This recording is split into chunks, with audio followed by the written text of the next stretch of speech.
This is the Norris Group's Real Estate Investor Radio Show, the award-winning show dedicated to thought leaders shaping the real estate industry and local experts revealing their insider tips to succeed in an ever-changing real estate market. Hosted by author, investor, and hard money lender, Bruce Norris. Hey everybody, it's Aaron Norris with the Norris Group, and today we are with John Arendsen. He is a general licensed contractor and manufacturer home contractor, and also a licensed real estate broker and manufactured home dealer.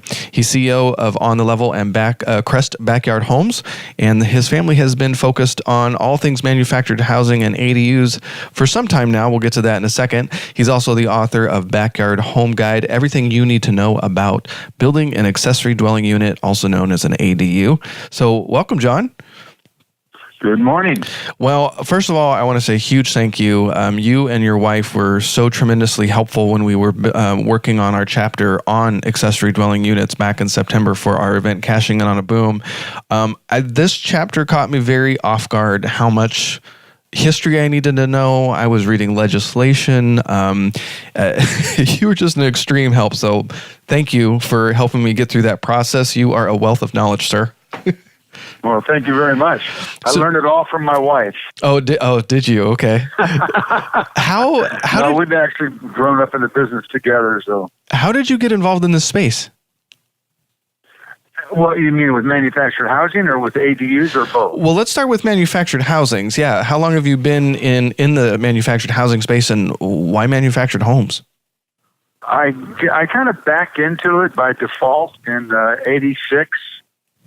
I had just moved down to San Diego County after having sold a business in Orange County, and after a couple of years, I had with 5 kids and a mortgage. It was just sheer desperation. I needed to get something going. I was in the boat business in Orange County for a number of years, and got out of that industry, and then moved to San Diego to kind of start a new life and raise my kids in a nicer environment. But the reality hit, and I had to get a job. So basically, I started working for a company that was selling manufactured housing-related components, primarily for foundation systems and earthquake bracing.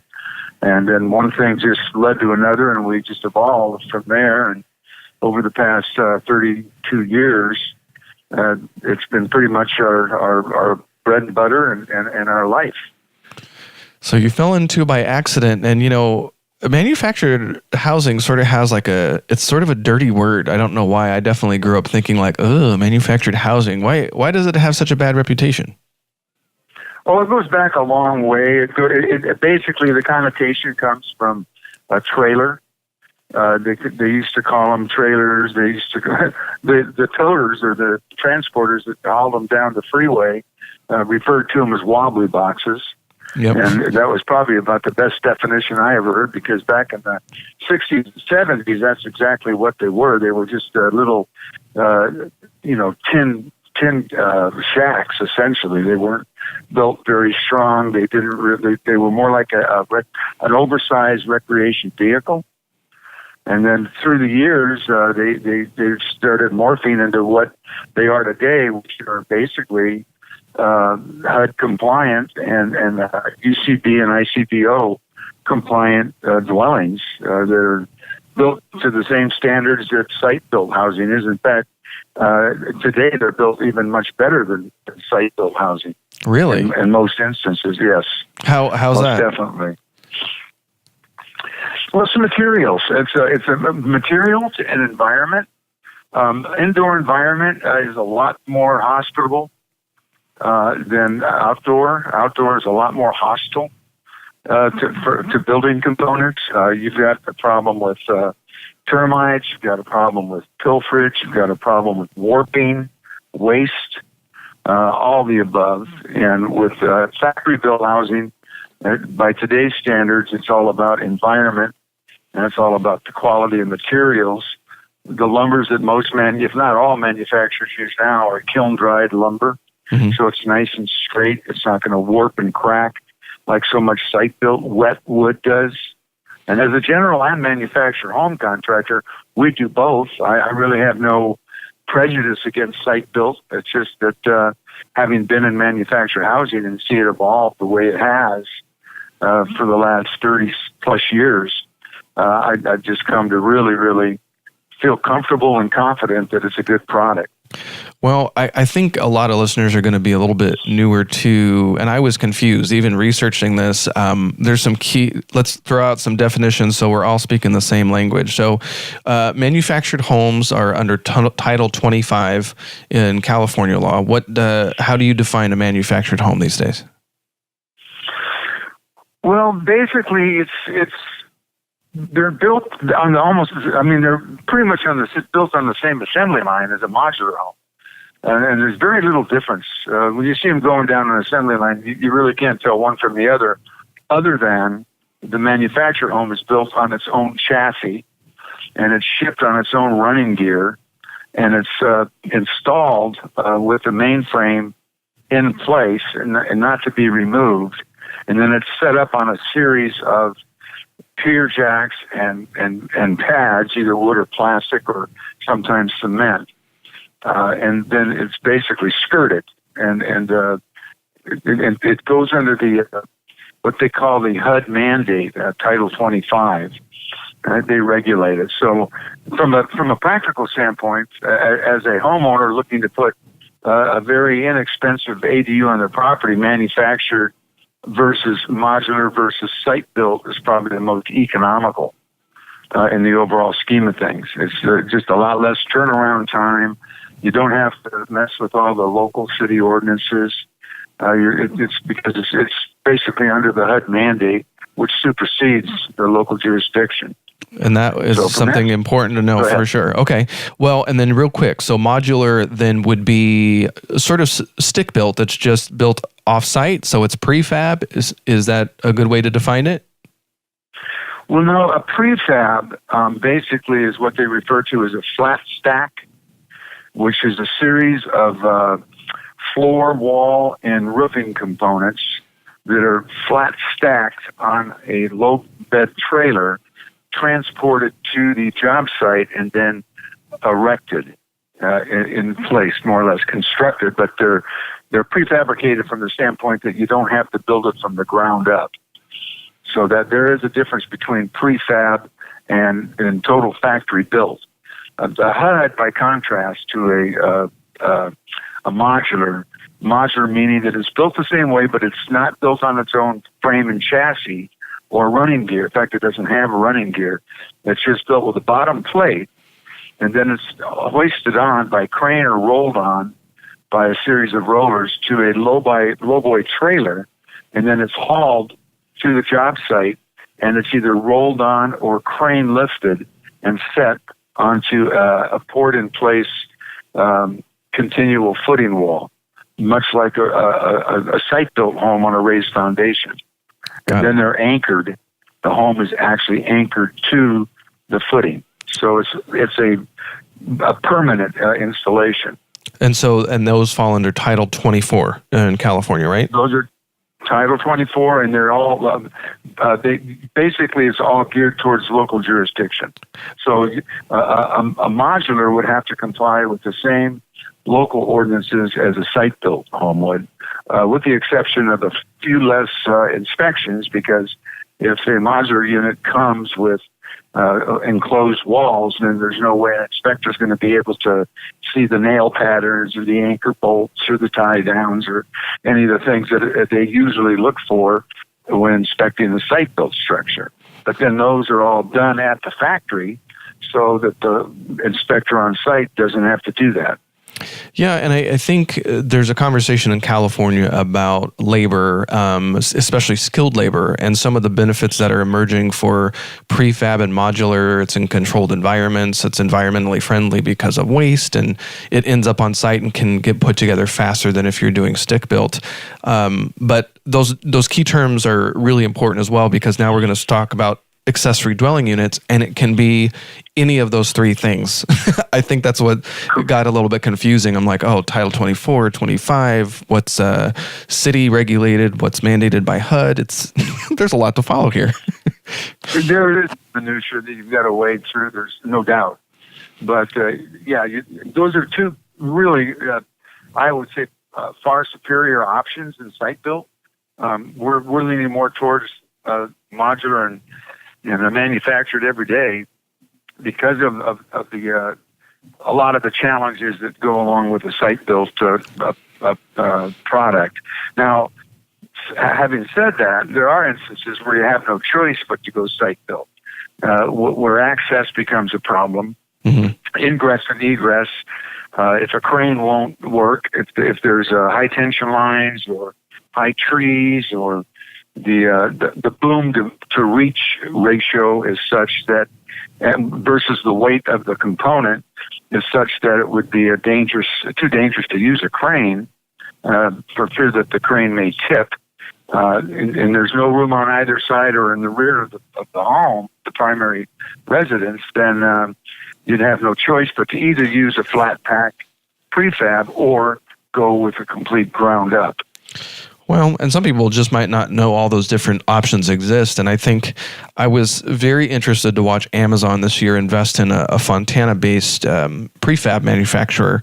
And then, of course, Clayton Homes is owned by Berkshire Hathaway, which is, of course, a Warren Buffett company. So there's some pretty big names getting into this space. So I have a feeling that 2019 might be the year that some of this really takes off, especially in California, considering the accessory dwelling unit conversation. Are you feeling the same? Oh, absolutely. No, I was delighted. I was as delighted to see Warren Buffett, acquire a Clayton as I was to see him buy all that Apple stock. Well, it shows their commitment to housing, and that if you haven't taken the time to look at Clayton Homes and the level of finish, for all intents and purposes, you can often not tell the difference between stick built and some of the new manufactured homes. And I can understand now why you, when you say trailer, why you get sort of a dirty look from people that are in the space. So it's definitely changed. So our biggest adversary. Oh, go ahead. I'm sorry. No. Your biggest adversary is what? Our biggest adversary are site-built contractors. Those are our competitors, and they talk trash, basically, about any kind of modular or manufacturing type of construction. So they're always putting it down, whereas we're neutral because we do both, and I don't have anything against site-built. I don't have anything against modular or manufactured. We go strictly by what the customer can afford, or what they want, and what is most practical for that particular project. I think that's what was really fun, why it was fun to work with you on the specific chapters, because you were fine talking about either. It wasn't pro or con either way, and that's really helpful when considering some of these projects. You can look at them and say, this is going to be best for you and your budget and what's going to be fastest. It's good to know. Well, let's dig into the ADU part. So how would you define an ADU? Well, it's by definition, as you know, it's an accessory dwelling unit, which is added livable space, and allowable space permitted by your local jurisdiction to be installed on your property. It's designed with, there's various reasons and motives that people put them on their property. A lot of folks just want a little accessory unit that they could use as recreationally. If they have a pool, they call it a pool house, or a little cabana next to the patio just for barbecuing and sitting outside and enjoying the environment. Or it gets down to brass tacks where you have an aging parent, or you may be aging yourself and you want to move out, downsize, as they say. That's the new buzzword, the ADU biz. I'd say the biggest percentage of people want to downsize. They like where they live, want to age in place, but they just don't need the responsibility and the obligation of having to maintain a large dwelling. So they one of two choices: they'll either sell it and then live in their ADU on site in the environment that they've been used to for many years, or they'll work out some kind of an arrangement with the family member to move in and maintain the property and allow them to stay on the property and live in the ADU, or as we call it, backyard home. And then there's always the need for folks with larger properties that have to have a full-time caretaker that tends to the property, and then possibly somebody that tends to the inside of the home. There's a lot of those scenarios out there. And then there's a lot of folks that just can't, like college students and young couples that are still living at home, and they want to start a family of their own.